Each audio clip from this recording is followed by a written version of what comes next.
tonight's jerky. And everybody was asking how big the shed was. So we'll have the one rack that's right here on the bottom. Then if I pull it out, I'll have the second rack.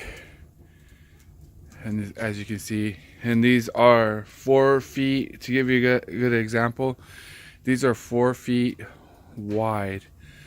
And they're a little over 4 feet long. So if I were to pull it all the way out, it would stretch it out to that far, to give you an idea. So it produces almost 2 gallons or more per rack, and I have 5 racks, and then the last one up on, well, the fourth one, the last one I'm still yet to put in. So if I back it up to give you a better idea. And then of course the snow is melting.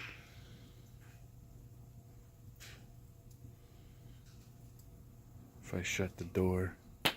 But so probably about 12 gallons of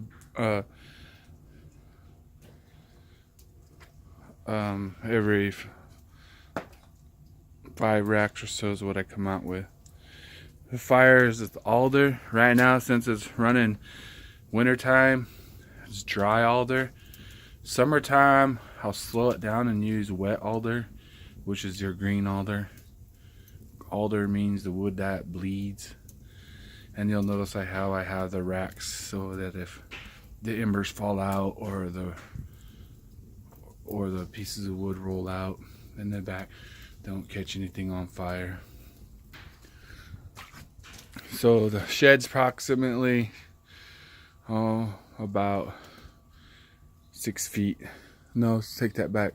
It's probably about 10 feet tall, to give you a roundabout an idea. And you'll see that if you guys are going to start with any kind of shed and you're going to build it, that make sure you do have those screens on the bottom so that doesn't roll, and don't start trying to do anything right away with your jerky. Make sure you put olive oil or oil on the sides of it, so that way, see how it's all black. Because if you stick a jerky in there right away, you're gonna have jerky that's gonna taste like wood.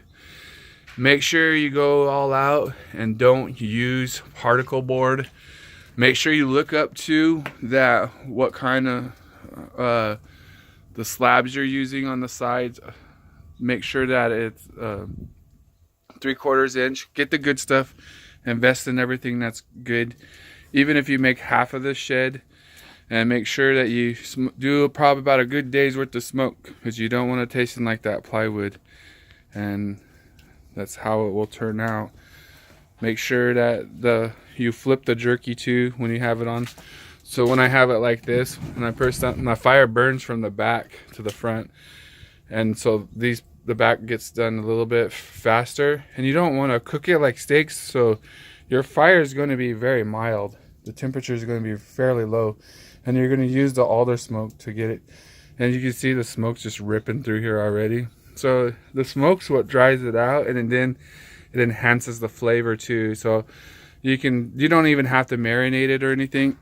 You can just add your pepper, your salt, but it has to be when your meat is put on. So this is what it looks like. I know everybody was asking about it, and so to back up, if you have any questions, hit me up. I know it's a long video. I try to keep it short.